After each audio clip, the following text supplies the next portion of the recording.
Kadang-kadang terdapatnya benda asing. Benda asing itu maksudnya benda yang tidak seharusnya ada di dalam makanan. Itulah yang biasanya akan memicu terjadinya perubahan perangai sel tubuh.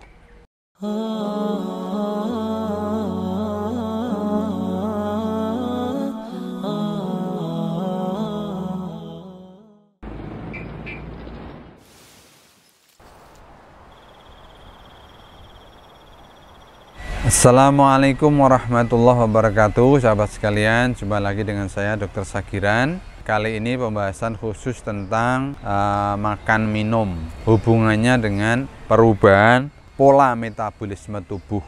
Di dalam tubuh kita itu ada organ-organ yang namanya traktus digestivus atau saluran pencernaan, mulai dari mulut yang fungsinya untuk mengunyah, kemudian lidah dan kelenjar air ludah itu untuk melumaskan makanan yang sudah dikunyah, kemudian ditelan, masuk kerongkongan, masuk lambung, terus mulailah ada enzim-enzim pencernaan sampai kemudian di getah empedu, cairan pankreas, dan enzim-enzim di usus, ya, usus halus terutama. Selanjutnya sari-sari makanannya akan diserap masuk ke dalam darah dan diedarkan ke seluruh tubuh. Nah, sahabat sekalian, sari-sari makanan yang diserap oleh darah kemudian diedarkan ke seluruh tubuh itu akan digunakan sebagai bahan metabolisme oleh seluruh organ-organ tubuh kita, di otak, ya, kemudian di misalnya paru-paru, di ginjal, di usus itu sendiri, ya, dan sebagainya, di tulang-tulang semuanya. Nah, kadang-kadang terdapatnya benda asing. Benda asing itu maksudnya benda yang tidak seharusnya ada di dalam makanan. Itulah yang biasanya akan memicu terjadinya perubahan perangai sel tubuh. Jadi sel tubuh itu punya sifat yang namanya periodisasi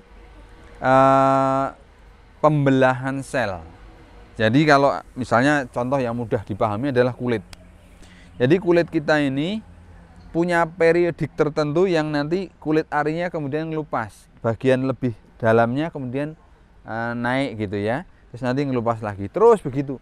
Ini secara periodik yang itu sangat teratur.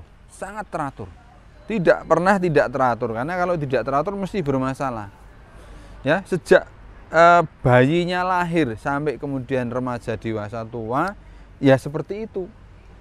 Tapi coba perhatikan, suatu kali, ya ini lagi-lagi saya kasih contoh yang gampang, ya, kulit. Suatu kali kok ada hitam-hitam. Hitam-hitam itu apa? Oh, tai lalat. Sebenarnya tai lalat itulah salah satu bentuk mutasi sel kulit, ya. Cuma mutasinya masih jinak.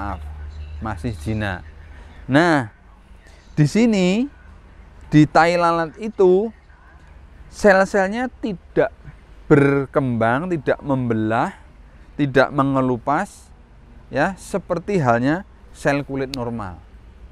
Bahkan suatu kali tai lalat itu bisa misalnya tambah besar, merekah, terbelah keluar darah, atau yang keluar rambut, atau yang permukaannya jadi tidak rata, warnanya jadi ada yang biru, ada yang coklat, ada yang hitam, bahkan timbul ada yang menggaung, ngoreng. Nah, itulah kelanjutan dari mutasi yang awalnya itu jinak menjadi mutasi ganas. Sahabat sekalian, maka hati-hati dengan makanan kita, ya, karena itu menjadi substrat yang masuk ke sel, dan selnya tahu-tahu terpacu bermutasi, ya, tidak punya keturunan kanker, tahu-tahu dia kena kanker. Itu karena namanya mutasi. Ingat PP, ya, PPP. Jadi biasanya pewarna makanan, ya, pengawet makanan, pemanis makanan, mungkin ada yang pengental, ada yang apalah, bisa bikin. Ya, itu semua sebetulnya adalah zat-zat yang aslinya tidak ada di makanan tapi ditambahkan. Jadi tubuh sebetulnya tidak butuh, ya.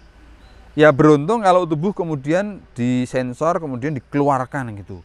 Tapi kalau dia sampai masuk, ya itulah yang terjadi, namanya mutasi gen, yang itu mengarah kepada terjadinya kanker tubuh. Terima kasih, semoga bermanfaat. Assalamualaikum warahmatullahi wabarakatuh.